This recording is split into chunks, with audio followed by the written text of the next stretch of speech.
Здравейте! Една от личностите, на които се възхищавам, това е летеца, героя Димитър Списаревски. Човек защитавал България, София, нашето родно небе.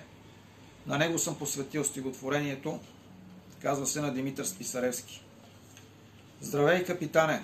Заставам пред тебе с вяра, вълнение и много респект. Пред твоята воля стоманена българска, пред твоето чувство за дълг и за чест. На 20 декември в небето над София ти гонеше трескало твоето звено, настигна го и в битката хвърли се устремно с другарите твои крило до крило.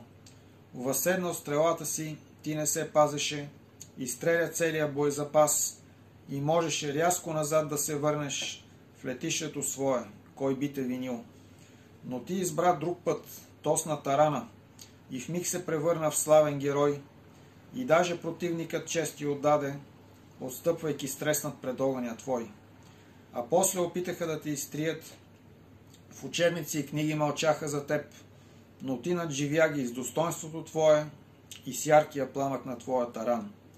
Сега стоя мирно пред теб и отдавам ти чест, сърцето ми тръпне пред подвига свят, че аз сънародник съм твой, ми е достатъчно да мога да кажа пред целия свят.